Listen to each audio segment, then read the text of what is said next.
Shalom is your brother Yakar Abin from Great Millstone, Houston. I'd like to start off by giving all praises, honor, and glory to Yahweh, Bahashem, Yahweh Shah, Bahashem, Rakah Kadash. Double honors to our elders and apostles of Great Millstone who taught us this truth. Peace and salutations to the hopeful elect scattered across the four corners.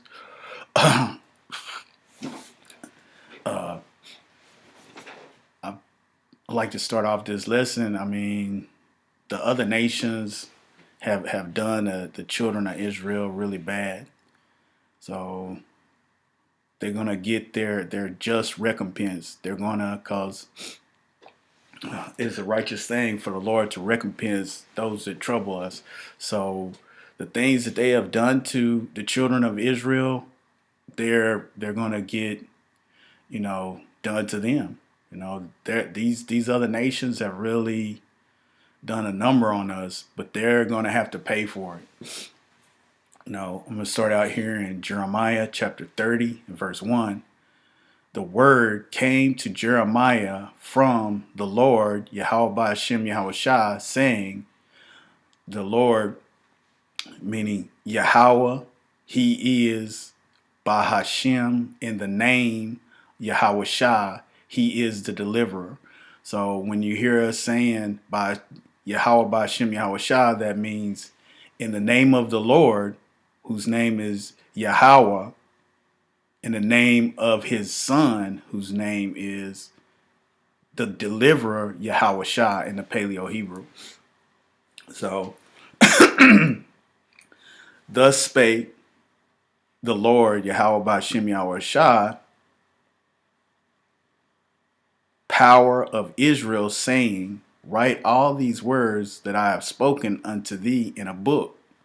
For lo, the days come, saith the Lord, Yahweh Bahashem Yahweh Shah, that I will bring again the captivity of my people Israel and Judah, saith the Lord, Yahweh Bahashem Yahweh Shah. And I will cause them to return to the land that I gave their fathers, and they shall possess it.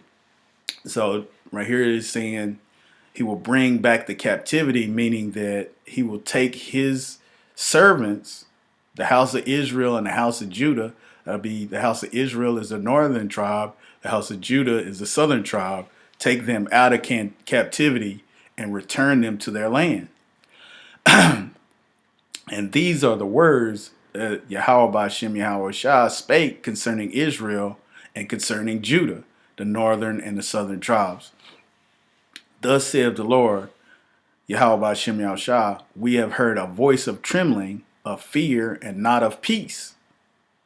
Ask ye now and see whether a man doth travail with child.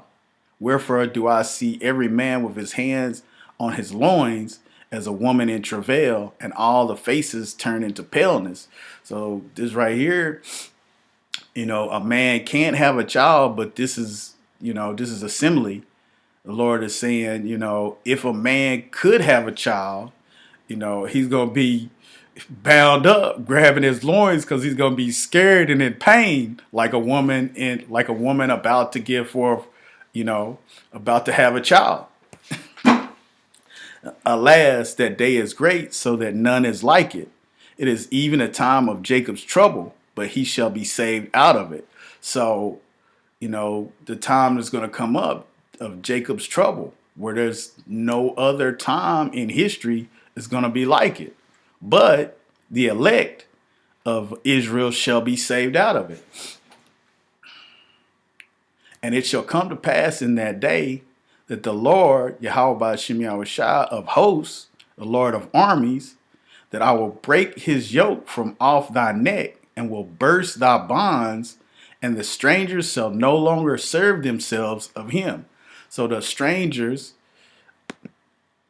are Israelite foreigners. I'm trying to.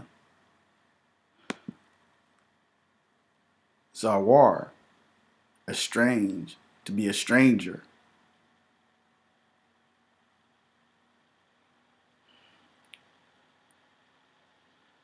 Foreigner, stranger. Foreigner, stranger.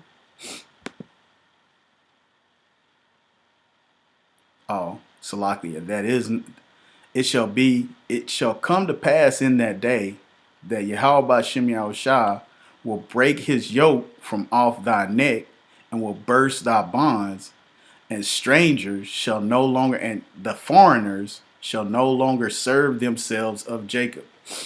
So yeah, this is meaning the other nations. The other nations will no longer be using Jacob as a slave, but they shall serve the Lord, Yahweh Shem Yahushua, their God, and David their king, whom I will raise up unto them.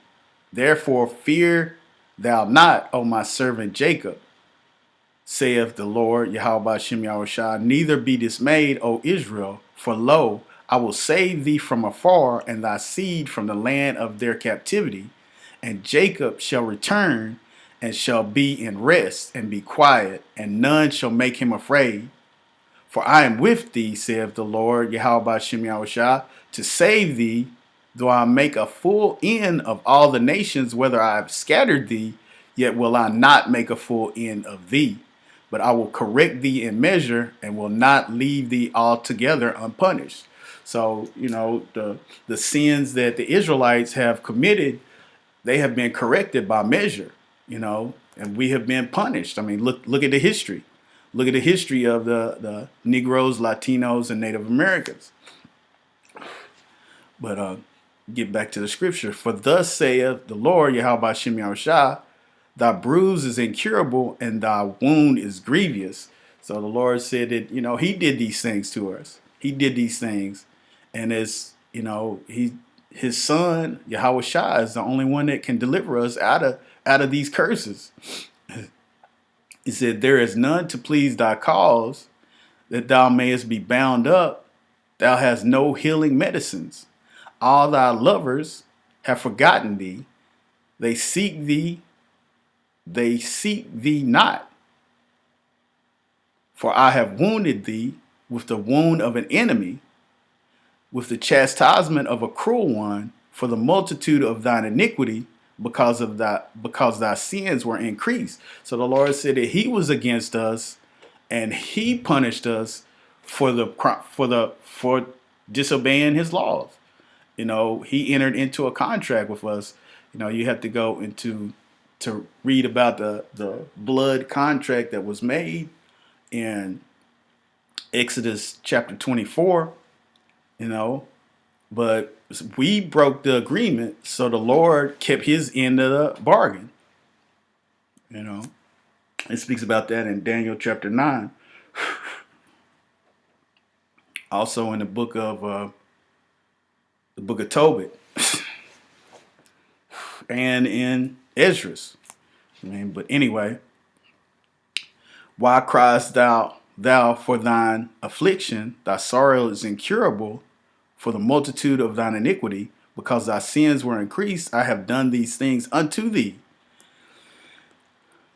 This is the point. Therefore, all they that devour thee shall be devoured, and all thine adversaries, every one of them, shall go into captivity. They that spoil thee shall be spoiled, and they that prey upon thee will I give for a prey. So the Lord said that all the nations that have messed over his children, his only begotten, those he's going to give to them for a spoil. So people don't really go into this, but this is a transatlantic slave trade. The transatlantic slave trade, also known as the Arab slave trade, was a slave trade in which slaves were transported across the Sahara. Most were moved from sub-Saharan Africa to North Africa to be sold to the Mediterranean and Middle Eastern civilizations. A small percentage went the other direction. Estimated of the total number of black slaves moved from sub-Saharan Africa to the Arab world range from 6 to 10 million. And the Saharan trade routes conveyed a significant number of this total. with one estimate telling around 7.2 million slaves crossing the Sahara from the mid 7th century into the 20th century when it was abolished. The Arabs managed and operated the trans-Saharan slave trade, although Berbers were also actively involved. So the early Saharan slave trade. Records of slave trading and transportation in the Sahara date back as far as the 3rd millennium BC during the reign of the Egyptian king Senufa, who crossed the 4th cataract of the Nile into what is today modern Sudan to capture slaves and send them north. These raids for prisoners of war were subsequently become slaves were a regular occurrence in the ancient Nile Valley in Africa. During times of conquest and after winning battles, the ancient Nubians were taken as slaves by the ancient Egyptians. Okay. You know, they try and make it sound like it wasn't us. They always try and make it sound like, you know, no, it was the children of Israel that they were putting into slavery, you know.